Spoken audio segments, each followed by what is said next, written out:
भिवानी में पूर्व कैबिनेट मंत्री और बीजेपी नेता जेपी दलाल ने जनता दरबार लगाया। तो वही जनता दरबार के बाद मीडिया से बात करते हुए उन्होंने जीएसटी को लेकर पीएम मोदी की तारीफ की और जीएसटी दरों में कटौती को पीएम मोदी का क्रांतिकारी कदम बताया। उन्होंने कहा कि इससे हर वर्ग को राहत मिलेगी और सबसे ज्यादा फायदा किसानों को होगा।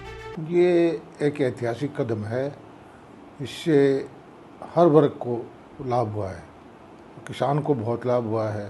किसान के जितने भी एग्रीकल्चर इम्प्लीमेंट्स थे वो सस्ते हुए हैं, खाने पीने की चीज़ें वो सस्ती हुई हैं और 99% जो है, जो 12% में थी वो 5% पे आ गई है।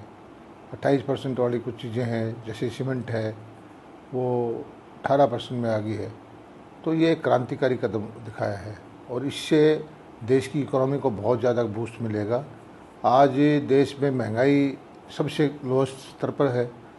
पिछली तिमाही में जो ग्रोथ आई है जीडीपी 7.8% आई है, जो दुनिया में सबसे ज़्यादा है और इंफ्रास्ट्रक्चर के काम बड़े तेज़ी से चल रहे हैं। तो इस ढंग से लगता है कि देश बिल्कुल सही रास्ते पर चल रहा है और जो ये जीएसटी का महाबचत अभियान किया है, आम आदमी को, कंज्यूमर को, आम को, सबको बहुत ज़्यादा फ़ायदा होने वाला है। तो वही जेपी दलाल ने कांग्रेस के आरोपों पर भी पलटवार करते हुए कहा कि कांग्रेस के कार्यकाल में कई तरीके के टैक्स लगते थे और ट्रक को गंतव्य स्थान तक पहुंचने में कम से कम 5 दिन लगते थे। तो वही कांग्रेस के वोट चोरी के आरोपों पर भी जेपी दलाल ने बेबाकी से अपनी बात रखी। उन्होंने कांग्रेस को उसकी उन करतूतों को याद दिलाया और कहा कि वो 30-40 साल पहले दबंगई चलती थी, बूथ कैप्चरिंग होती थी, वोटों पर कब्जा कर जला देते थे। इस दौरान उन्होंने कहा कि अगर वोट चोरी होती तो मैं लोहारू की सीट नहीं हारता।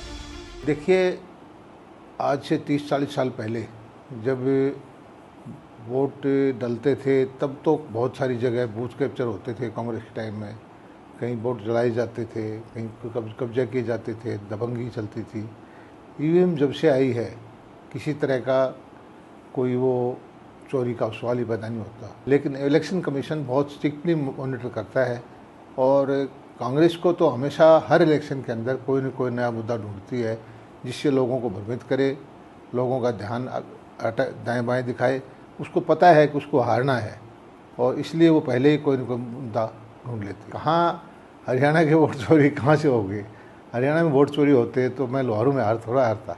बहरहाल बीजेपी नेता जेपी दलाल ने कांग्रेस पर पलटवार करते हुए आईना दिखाया। उन्होंने कांग्रेस को स्पष्ट शब्दों में कहा कि भ्रम में रही तो कभी मौका नहीं मिलेगा। साथ ही उन्होंने भिवानी की जनता की सेवा करते रहने की बात दोहराई। सूर्य समाचार के लिए भिवानी से इंद्रवेश दुहन की रिपोर्ट।